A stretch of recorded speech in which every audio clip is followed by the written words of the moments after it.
Radio listeners. Thank you for dropping in on our little happy hour. We appreciate you listening. If you're watching on YouTube, here's a hand gesture just for you. You're welcome. YouTubers, feel free to hit us up on the chat. If you're listening on the radio on 105.1 The Fan FM, 1080 The Fan AM, 105.1thefan.com, Odyssey.com, the Odyssey app, or if you just told your smart speaker to play me something dumb, we're happy you're here, but feel free to use the text line, 503-2GO-FAN. That's 503-864-6326. Share your thoughts, ask questions, solicit advice, or answer me this, dear listeners. What's the worst injury you ever played through? Lowercase, you ever have a hangnail in a cornhole tournament you had to effort through? You ever have a sore elbow at the bowling alley? What's the worst injury you ever had to play through as an athlete? I've had turf toe. Ooh. That's not fun. I've heard turf toe is awful. It's gnarly. Did it sideline you? Once in a while. Yeah, it sidelined me. Okay, but you didn't play through it, or you tried to play through it? I did play through it. So it was knocked me out of a game, probably my fifth game of the year, my senior year. This is baseball? Football, okay. Knocked me out of the game. I thought I broke my foot completely. Yeah. Turns out, just turf toe. Now I feel like a wuss a little bit. And then I played the rest of the season with turf toe. Well, and turf toe is one of those ones that doesn't sound like it should, that bad. Like, it doesn't have a name. Like, you hear a Liz Frank injury, and you're like, ooh, that's vague and mysterious. That sounds like painful, or plantar fasciitis, or whatever it is. And you hear some of those, or plantar fascia, I guess is the injury, whatever it is. There are some but like turf toe, it's like, oh, you get your toe in the turf? Dick you. That's one that I've heard is just awful. Gnarly. Yeah. It still aches every once in a while where it'll hurt to walk on a random day. I don't think I have anything that still lingers. I've got a bad left shoulder, but that's not a big deal. I did play through that, I guess. I did a partial tear in media league softball. And I kept playing because I didn't know I did it. I actually dislocated my finger on the same play, so I was more worried about my finger. And then I kept playing a stupid slow-pitch softball game, and then the next day my left shoulder didn't work. Which finger did you dislocate? Well, here, I'll show you, and for the YouTube audience, my pinky on my right hand. Welcome to the club. Yeah, well, look at where it's bending, though, my friend.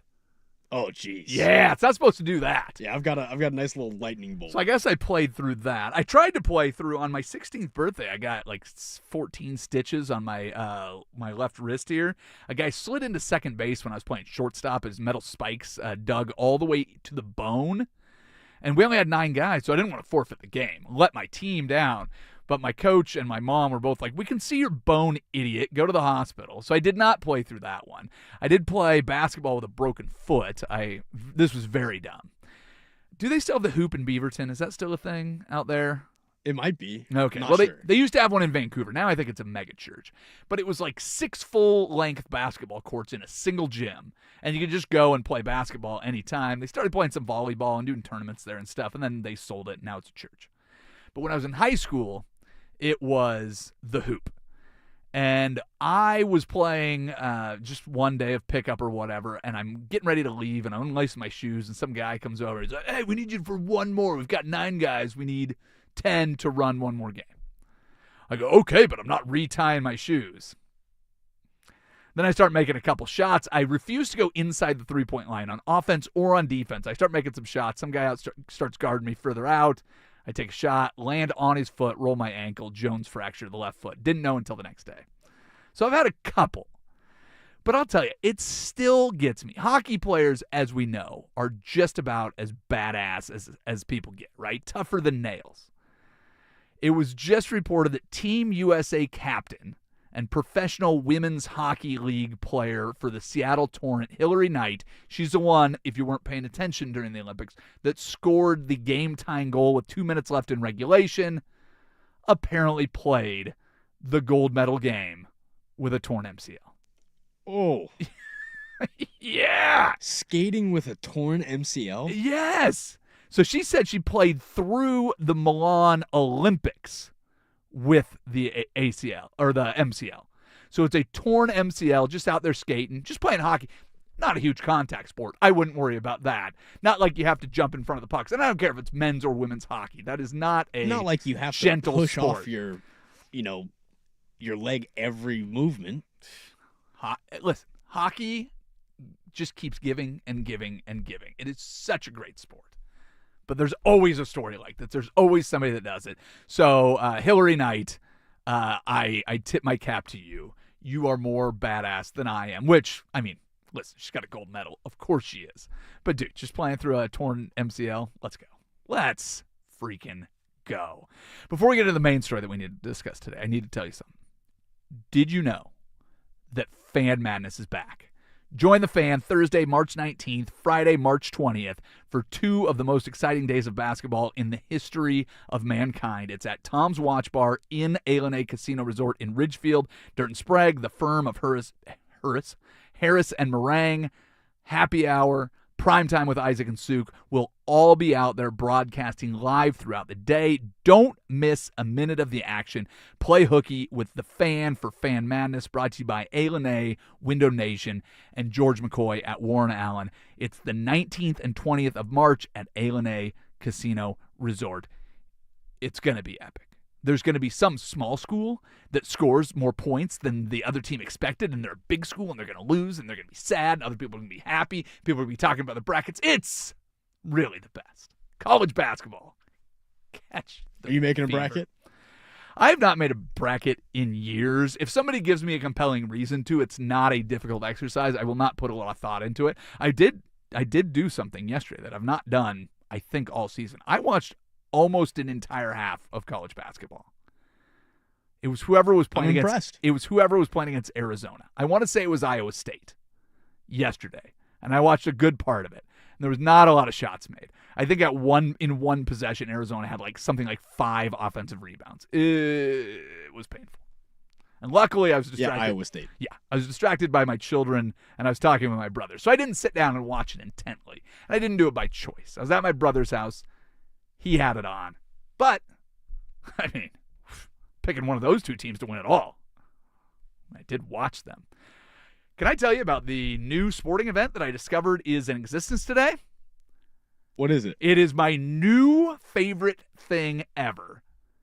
There is something coming to your sports viewing radius in May called the Enhanced Games. Have you seen this?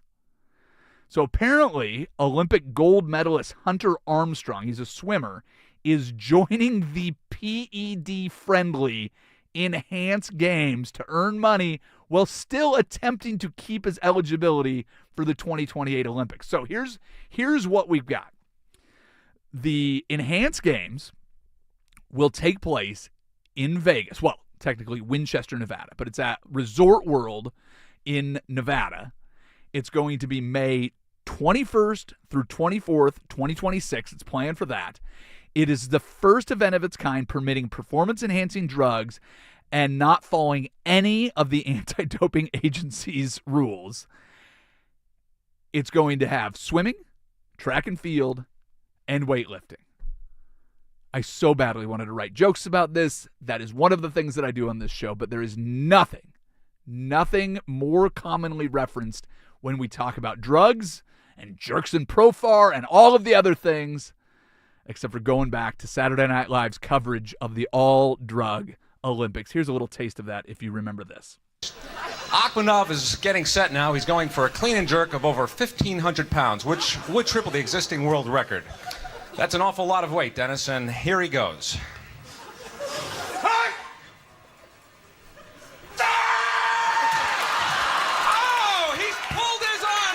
He's pulled his arms off. That's got to be disappointing to the big Russian. You know, you hate to see something like this happen, Dennis. He probably doesn't have that much pain right now, but I think tomorrow he's really going to feel that, Dennis. That's the only cutaway I can think I remember from a Weekend Update that for every time I think of it, it just makes me laugh. That is, of course, the great Phil Hartman playing the Russian. He just rips his arms completely off and blood sprays all over the place. But dude, they're actually doing it. This is an Australian millionaire, whatever. He's offering out like $250,000 prizes for winning events, and where else but Nevada, USA, could they hold something like this? In the SNL skit parody they do in Bogota, Colombia, which is pretty hilarious.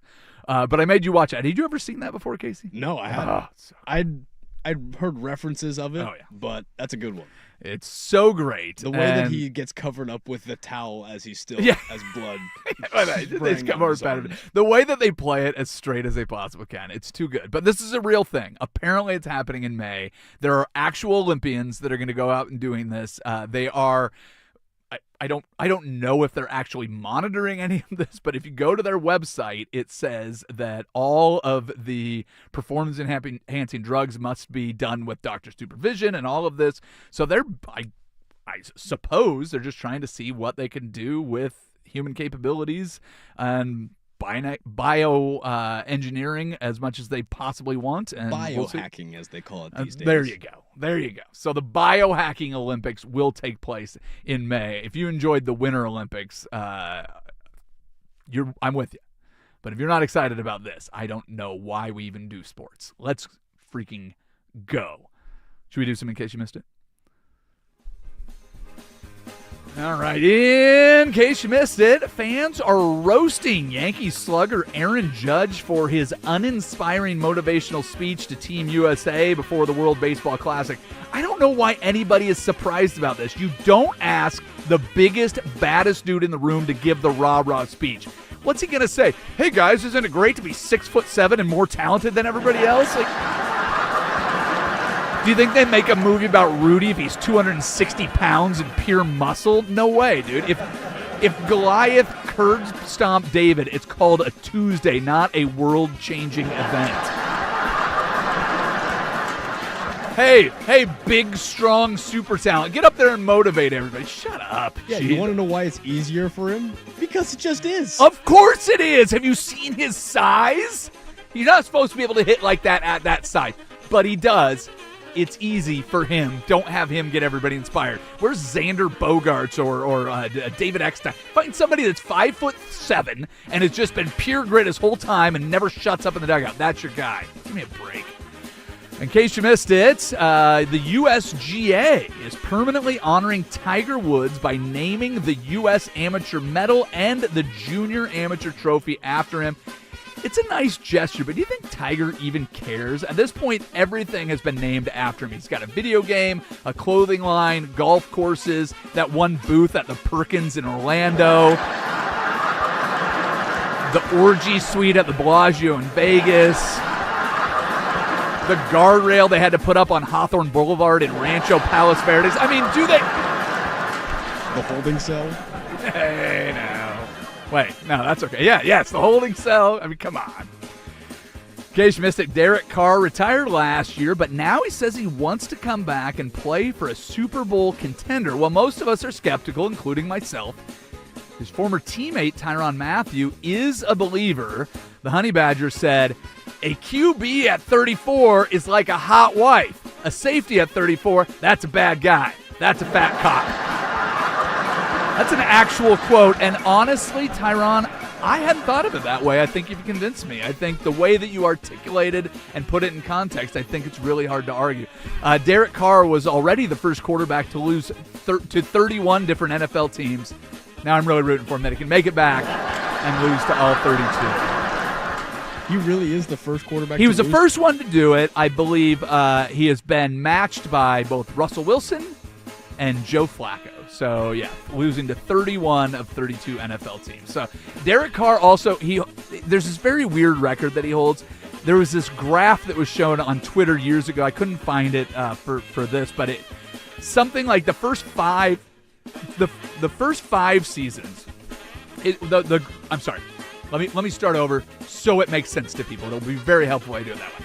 There's a graph that showed the most losses by season of playing, right? So it was after one season of playing, the most losses for a starting quarterback. After 1 year, David Carr. After 2 years, David Carr. Up to 5 years, it was David Carr every year. At 6, it became Derek Carr. And like 6 through 11, the most losses starting 11 seasons, Derek Carr, whatever. Eventually ended up tying, I think it was Archie Manning, because he played for the Saints. But yeah, so like every year, the most losses you could possibly have was set by one of the Carr brothers. It was pretty fantastic. So congratulations. If you make it back, maybe you can be the most losses for a guy that played 12, retired for 1, and then played for a 14th or whatever the hell it is. In case you missed it, the NFL announced today that the Atlanta Falcons are headed to play in Madrid, Spain for their regular season game. Take that, Spain. You disagree with our president. We send you the Falcons.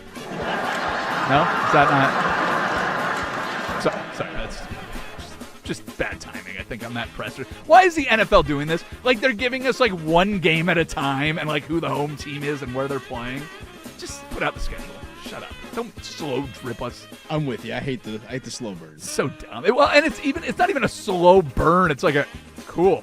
Like, what is it? Like May that they put out the schedule? Like, we'll know soon enough. Like, oh gosh, did you hear? Like, do we know what week it is? Are Atlanta Falcon fans really bad? Let's go to Spain. What I get is the Steelers love to post who their opponents for the next year would be. No, Not the schedule. The NFL's a marketing Just the machine. I shouldn't question them. Dumb on me. And finally, in case you missed it, Pro Bowl center Drew Dahlman shocked the NFL by announcing his retirement today at just 27 years old, leaving the Bears with a massive hole on their O-line. Now, look, I'm sure Drew is a nice guy, but ever since the 2026 Pro Bowl featured Joe Flacco and Shedeur Sanders, I feel pretty gross honoring somebody by saying they're a Pro Bowler. Unless the guy had a All-Pro designation, I don't feel like the guy's an NFL star. Let's just say this. NFL and dodgeball player Drew Dahlman is retiring from football. Can we just, he made the 2025 Pro Bowl and played dodgeball and flag football. Don't call him a Pro Bowler. I don't think it carries the same weight. What do they do? The tug of war was the Yeah. He was the anchor on the tug of war team for the purple team or whatever that. I don't know what the hell they do.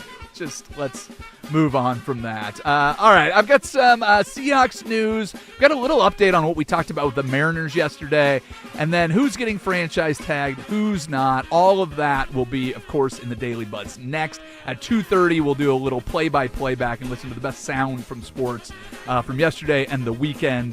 We do that at 2:30. But let's get into the Daily Buzz. We do it next. It's Happy Hour on 105.1 The Fan. The new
Oh, the Seahawks face a massive organizational gamble as they reportedly plan on not tendering restricted free agent wide receiver Jake Bobo. Oh my gosh, can you believe that they're not doing it? They're going to allow Jake Bobo to hit the open market. Not a big deal. I don't know why it's such a big deal today. Obviously, I took part of that headline from the news that they are not extending the franchise tag to Kenneth Walker, Super Bowl MVP. Didn't we talk about this like 2.5 weeks ago or right after the Super Bowl? Is anybody surprised by this? Again, Schneider, or I don't know if it was Schneider or McDonald, but one of them made the joke about how Kenneth Walker asked to be re-signed at the parade. Yeah. And again, when you make jokes about it, it's usually not happening. Well, would they like to re-sign him? Yes. Do they want to spend $14 million on a running back? No. They probably don't. So, look, David Montgomery's off the table as a potential replacement. I'm sure they'll figure something out. I think there are more pressing priorities than trying to get Kenneth Walker to make as much money as he possibly can. And somebody is probably going to be willing to do that, but there's a lot of running backs on the move. So if the price is right and you can get Kenneth Walker back, fantastic, but don't overspend at the running back position. It is not practical. As for Bobo, 34 receptions, 323 yards, 3 touchdowns in 3 seasons. He's an undrafted player. Go hit free agency, see what happens. He may end up right back in Seattle. A couple guys that they are locking down are going to be free agent Ty Okada and George Holani. So there's one of your running backs that added some depth after Charbonnet went out. Who knows what the timeline is for Charbonnet to get back, but I'm sure that they'll figure something out. Love you, Kenneth Walker. Would love to have you back, but it's a salary cap sport, man. You got to go and figure out the best way to get your roster. You're going to have to sign and pay JSN at some point. You're going to need to pay Devin Witherspoon at some point. It's a difficult game to play when you figure out who to pay, when to pay, what to pay. And unfortunately, the running back position, I think, is kind of leaking back into that overvalued space again. The Buzz. Hey, we talked about this briefly yesterday. Cade Anderson, Ryan Sloan, a couple 20-year-old pitchers for the Seattle Mariners, both made appearances over the weekend. Both looked really good. 1 inning for Ryan Sloan, 2 innings for Cade Anderson. But general manager Justin Hollander hinted today that he would be surprised if either didn't make a major league appearance at some point during the season. Not expecting to be on the opening day roster, but at some point when you're looking at pitching depth, figuring out a way to make it through a season as healthy as you possibly can be is fairly unrealistic. Having those guys ready, talking about their demeanor, their preparation, the way that they just showcased when they were on the mound, control, all of those things, he would be surprised if you didn't potentially see both guys on the mound, which is great news for a team that's already got a pretty damn good pitching staff. So good news for you Seattle Mariners. The Buzz. Elsewhere in NFL news, tell me if this sounds surprising to you at all. The Cincinnati Bengals will not franchise tag star edge rusher Trey Hendrickson, allowing the 4-time Pro Bowler to enter free agency. What? Cincinnati doesn't pay guys when they need to pay them? Wait, not spending money on defense? Huh. I mean, they paid Joe Burrow. Let's not get it wrong. They paid Jamar Chase. Okay, so they paid some guys on offense. But weird, like, if you had any defense on that team or any defense around Trey Hendrickson, who's been really good, maybe your quarterback doesn't have to do absolutely everything and get hurt midway through the season, Score miss 6 40 points a games, game. and then come back and score 40 on the last-ditch attempt to try to make the playoffs. The least surprising notice from the NFL maybe ever. The Buzz. The Indianapolis Colts have applied the transition tag to Daniel Jones. That saves money while they're trying to figure out what it looks like to have your quarterback who is more mobile than I think a lot of people gave him credit for, especially going into this season. But coming off of an Achilles, that's difficult to figure out what he's actually worth. We've already talked about this. They've already allowed Anthony Richardson to go and talk to other teams. So he is not their answer at quarterback. Daniel Jones, they'd like to have long-term, but this seems like just a, oh, hey, dude, you're hurt. I don't think anybody else is going to go sign you. Let's just slap the tag on you. You'll make some money, and we'll figure it out later. And this is Daniel Jones' second lower body injury? What was the other one? I believe he had a calf or a knee injury in New York. Yeah, that doesn't concern me as much. A torn Achilles used to be a death sentence. I don't think it is anymore. We've seen plenty of guys come back and be as good or, have it at least not affect him, especially in a position where you don't have to be super explosive. So, Yeah, he had a torn ACL in 2023, which ended his season. And he had a neck injury in 2021 that also ended his season. See, neck injuries concern me more than knee injuries. Like I said, just because they're so common anymore, and it feels like the surgeons go in there, make it as good as new, if not better. Let's just reinforce this a little bit. Like, have you seen the actual procedure that they do for like that high ankle sprain, or they call it the high wire or whatever the surgery is? That's a bizarre one. I don't have all the details, so I won't bore you with me trying to remember it. But if you pull that up and take a look at it, that thing is an absolute trip. The Buzz. Speaking of injuries, this sounds a little bit concerning. Consensus first round prospect Caleb Downs may end up tumbling down some draft boards. Medical evaluations revealed that he has a partially torn meniscus and a potentially degenerative ACL. I don't know what a degenerative ACL is, but if you're trying to play safety in the NFL, I don't think that's really great. So you go from being a top 10 pick to being a who knows what. I'm sure somebody's going to be willing to take a risk somewhere, probably in the first round. Maybe he drops out of the first round, which would be shocking because a lot of people think that he's the best football player in this draft, regardless of position. But that is Early mock that's a drafts hard had him hit. going second to the Jets. I don't buy mock drafts, so you can go wherever you want with that. But anytime you're considered the best player, regardless of position, that is not great. Now, I mean, if he fell to 32 and somebody were just to pick him up because they're like, hey, we can let him get healthy and figure out what happens, I wouldn't be terribly upset. Don't you hate that we do that as fans? This guy's terrible. What a piece of garbage. Oh, he just got signed by your team. I love him.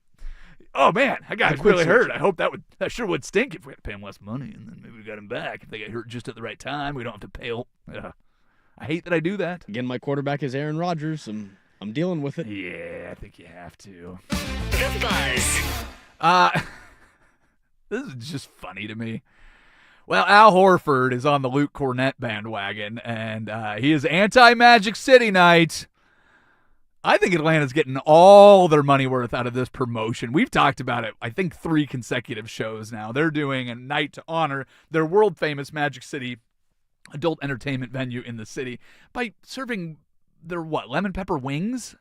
At no point did they ever say that they're going to have people out there just pulling their tops off and swinging them around the arena, but everybody's upset about this. I did find something out about Luke Cornett after the show.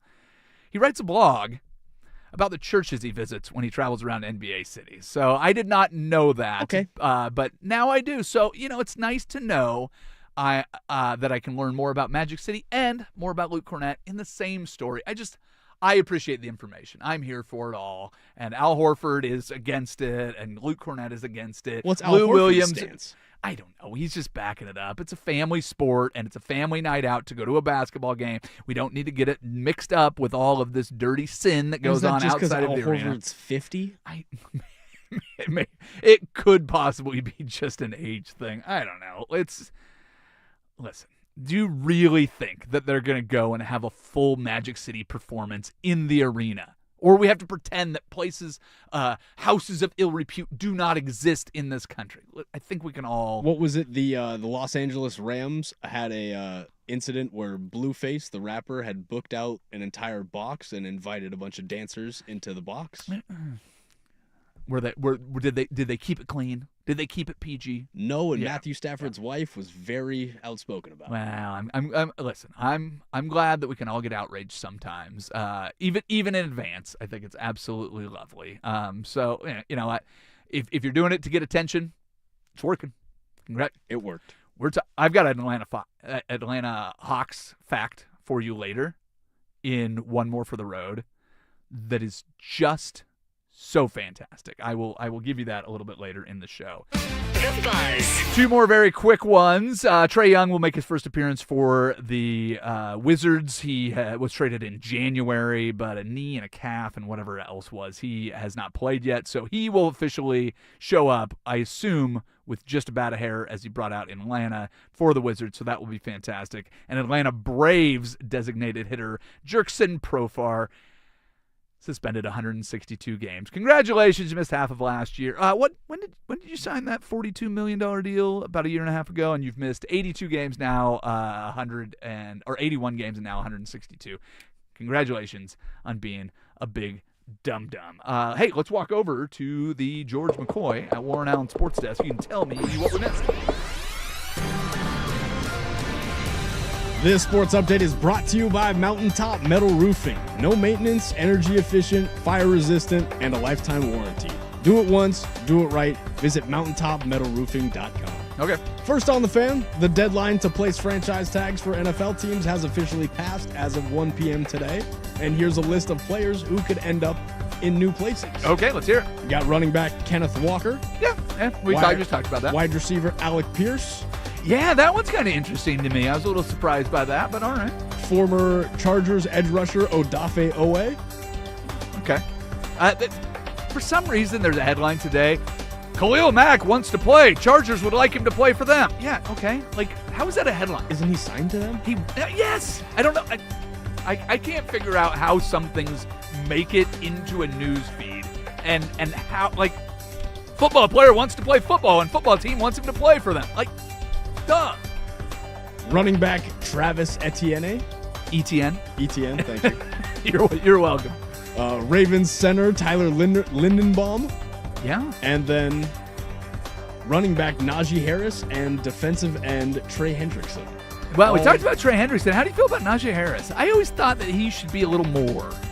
I thought Najee is very fitting for what he's getting paid. I mean, he didn't play last year because of torn Achilles and a firework incident on 4th of July. Oh, I did not know about the fireworks. I did know, scratched his cornea. But I don't think he ever has lived up to the potential that I thought. He's that had he would multiple have. 1,000-yard rushing seasons, but again, he's an Alabama back who's an average Alabama running back.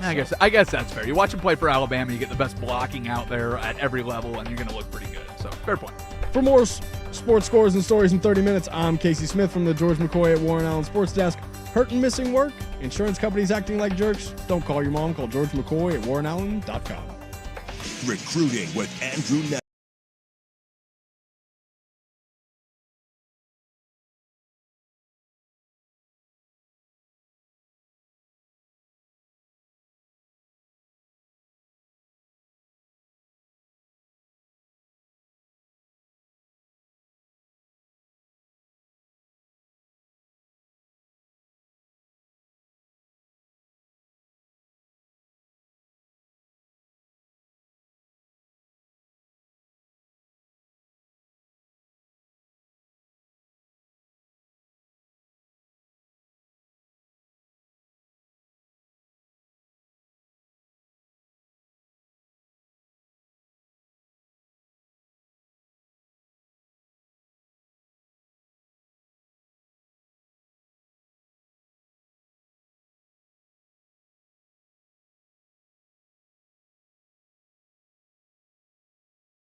Oh, yeah. Oh, it's my practice dog. Sorry. We have a technical foul on Trae Young for running on the court, and he's been ejected. Oh, wow. Wow.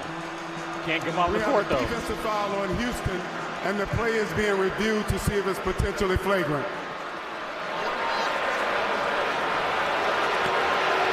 Trae Young hasn't even played a game yet for the Wizards. Hey, but this is... Can't do that. That clip came from last night's game between the Rockets and the Wizards. The Rockets ended up getting the win 123 to 118, but Trae Young received an ejection from the game, meaning he's earned an ejection before he's ever played a minute for the Washington Wizards. Yeah, but I don't know if you heard his press conference. The thing that he's most upset about is he didn't realize until yesterday that if he runs out on the court, he doesn't have to sit there and watch the game. He should have been doing this for months. I mean, what?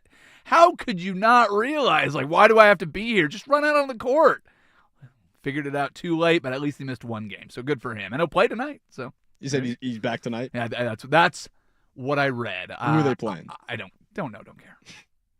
Second of the season and 186th of his career, and then McCain on the other end scores. And Jokic hits the deck. He doesn't like it. Gets in the face of Dort. Jalen Williams comes in, and Jokic and Jalen Williams do battle. Now the coaches come in along with some teammates to break things up. Jokic and Jalen Williams face to face right now. Go back to the early exchange with Dort. So let's watch this ensue up the floor.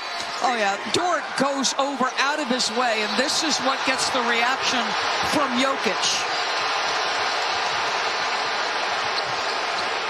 It's right in the face of Dort. Jalen Williams comes in.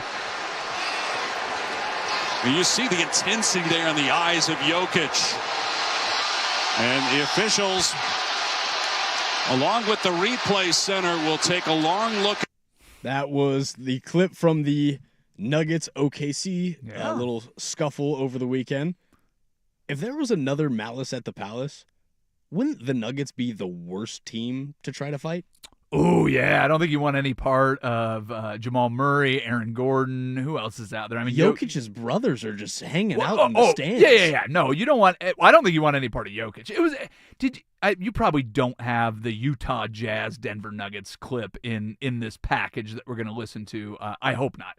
Here's what happened in the game last night. The NBA is such a joke. They can't get out of their way. So Bobby Portis is playing for the Bucks, and he's trashing his own team after they've been just crushed. They lost to the Celtics last night. But he's saying, oh, yeah, we're fool's gold. We're not any good. So he doesn't believe in his own team. The Utah Jazz, though, are playing the Nuggets yesterday. The broadcasters are just clowning on Jokic for flopping, even though, there's pushing back and forth or whatever, but he draws a foul on an illegal screen or off the ball foul, whatever it is. And so they're just joking around about it. Then after the game, the coach is like, if you've got a plan for us to stop Jokic, please email me. It's like even the players aren't taking it seriously. The only thing that gets our attention is two teams fighting. I genuinely love the NBA playoffs, but the regular season has gotten to the point where it's almost worthless. I have zero interest, and I've turned on a handful of games. I really was excited about Knicks Spurs on Sunday. I turned it on. It's a 20-point game, and it was awful all the way through. And those are two teams that'll be in the playoffs. I think the only time that I've been excited about basketball is after fights. That's what I mean. Yeah, you play that clip, and I'm kind of like, okay, but then I was debating, how do you even put that in the show? The Jazz are making fun of a team that's trying. Give me a break. It's the whole thing. I want the NBA to be good. I genuinely do love the NBA playoffs. It's a great tournament, but man, the regular season's just getting so bad. The stupid all-star format.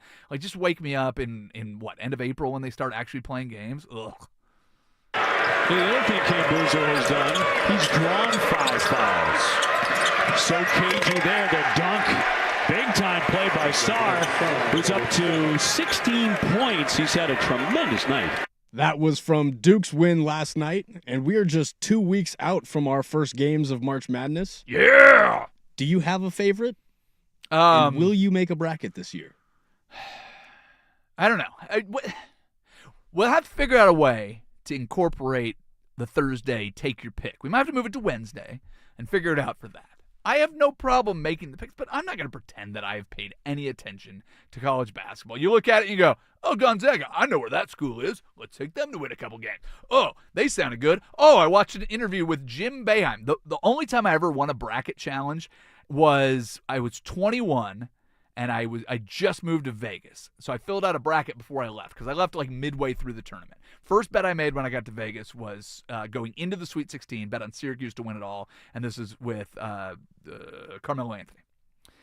The only reason that I picked Syracuse to win the whole thing was because Jim Boeheim did an interview on PTI, and he sounded confident. Tony and Mike sounded confident in Syracuse. They had this kid. They had Jerry McNamara and Carmelo Anthony. This is the only team I knew anything about. So I filled out my bracket with all my buddies and won that thing. First bet I made at the sports book in Vegas, I won that. It was entirely based on a single interview. And it's just, you have no idea what's going to happen except for, hey, there's going to be some top seeds that make it. All the Cinderellas will be gone before you get to the Final Four. Maybe one makes it to the Elite Eight and we all wet our pants. But the only reason they do that is because two underdogs won in the first couple rounds, and so they end up playing a 13 seed in the second round. And, oh, my gosh, how did a 12 seed get through? They just played a 15 seed. Like, it's... So Carmelo Anthony has a... Probably not. No? No love for Carmelo? Well, he's fine. He's fine. Whatever. That's my favorite player of all time. So. Oh, well, he won me a little bit of money in Vegas. I mean, I didn't have a lot of money to gamble back then, but he won me a little bit of money. So thank you, bud. You guys won. This one lifted in the air out towards left center field. That one back on its way, and it's gone. And Alex Bregman will touch them all. That was newly signed Chicago third baseman Alex Bregman, starting off the WBC exhibitions off on a good start. Right now, there are currently 6 MLB teams facing off against WBC teams, and the USA is currently leading 15-1 against the San Francisco Giants. And runners on the corners. Let's go. Let's see if they can get him in. Cal Raleigh out there on first. I don't know if they walked him or what. But yeah. How excited are you for the World Baseball Classic? I'm trying to get excited. I'm genuinely trying to get excited. Can I tell you, like, Patrick Harris was wearing his hat today for the team. Can we get better uniforms for the USA team? I very much agree. I'm looking at him right now on the TV, and like the Giants look way cleaner, and they're wearing those silly Cactus League hats or whatever it is, where they've got like the little bloom on it or whatever. You see the Mets ones of those? I kind of like those, but the USA team. I look at Colombia's and I look at Puerto Rico's jerseys, and I go, where did we go wrong? I kind of like Italy. Everybody gets upset that Italy wears blue, but it has something to do with like the House of Savoy that united the Italian peninsula or whatever it was, and that's why they're blue, even though their flag is green, red, and white or whatever it is. But I'll take the one with just the eye. That's like the simplest hat. Because here's the thing. Let's go and look at baseball logos. Dusty and I did this fun little exercise the other day. We got all the soccer logos because we were looking at the Timbers schedule and stuff. They're all shields or badges. We talked to Patrick about this a couple weeks ago or whatever. The NBA, everybody seems to has to have a basketball in their logo. But what do you do with baseball? Super clean letters. It's just the way that they do it. Mexico's got the cool M. Italy's just got the I, the J for Japan. USA, they put a star. They put a thing. The USA has to be... Just simplify, man. Make it easy. That's what baseball does. But the USA overcomplicating that stupid S on their jersey. And make it congestible. It's just, yeah. Come on, USA. All right. You got anything else for me? That's all I got for you. We got Atlanta Hawks talk for one more for the road. If you have any text messages you need to get in under the wire before we discuss those, we're doing one more for the road. We're doing it next. It's happy hour. Happy hour. It's happy hour. It's Happy Hour on 105.1 and the Fan Sports Network. The Port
All right, kids, if you missed anything from this wonderful program, feel free to download the podcast when we're done. It will be at 1051thefan.com, Odyssey.com, the Odyssey app. Lowercase, what are people saying on the YouTubes and the text toy? Or is People it broken? saying Najee Harris doesn't have good vision. He's just a bull in a China store. They Don't disagree. did a Mythbusters on a bull in a china shop. They took all of the shelves and filled it with china and put it into like an actual bull pen, like a little rodeo thing. They have these two giant bulls run through it. Did not touch a shelf. Did not touch a piece of china. Did not knock a thing over. They were delicately prancing through the little obstacle course that they built. So now throw Johnny Knoxville in there. Well, he'll just wipe it out. He'll go head first like a cannonball in there. But yeah, so the bull in the china shop was busted. That is a myth. So there you have that for what it's worth. Anything else we need to address? No, nothing. All right, buddy. I'm so excited for One more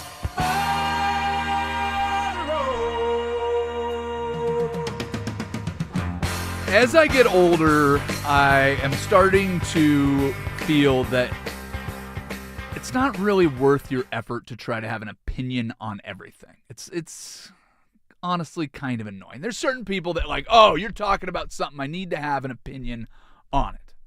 The other day, Dave Matthews Band came up, and I could care less about Dave Matthews Band. And this was Dirt, Sprague, Swag, and myself. I don't know if you were here for that conversation when we were talking about this, but I go, I don't really care about Dave Matthews. And I go, Dave Matthews, to me, is like the Atlanta Hawks.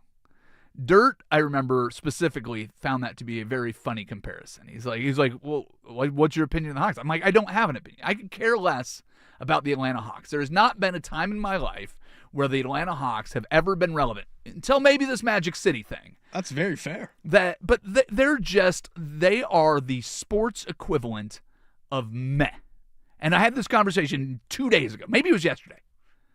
Today, I saw maybe the greatest sports stat I've ever seen. The Atlanta Hawks on the season, right now, 31-31. The Atlanta Hawks all-time record, 2,895 wins, 2,895 losses. They won a championship in like the 57 or something when what's his name? Celtics, great. Bill Russell hurt his foot in the finals. They got a championship. That was 1958. 58. Okay, so that's close. They are 500 all time. So since 58, they have been the definition of meh. And I think they were even in St. Louis. I don't even think they were the Atlanta Hawks at the time. I think they were the St. Louis Hawks when they won that championship. So the franchise had one. This week, I go, the Atlanta Hawks are the most meh sports team that I could do to put an analogy to something that I do not care about. And then today, I see 500 all time. They've played 5,790 games, and they're exactly 500. I love that so And yes, much. They were the St. Louis Hawks when they defeated the Boston Celtics in 1958. There you go. There you go. Find a more meh team than somebody that has played almost 6,000 games and is absolutely flush sitting at 500. Congratulations, Atlanta Hawks. You are mediocre. As soon as this Magic City thing shakes out, I don't have to think about you again for another 20 years, and I'm happy about that. Big thanks to Casey Smith, as always. Thank you, everybody, for listening. Of course, thank you, Isaac Rupp. We're all done for now. Bye-bye. When you're feeling in the dumps.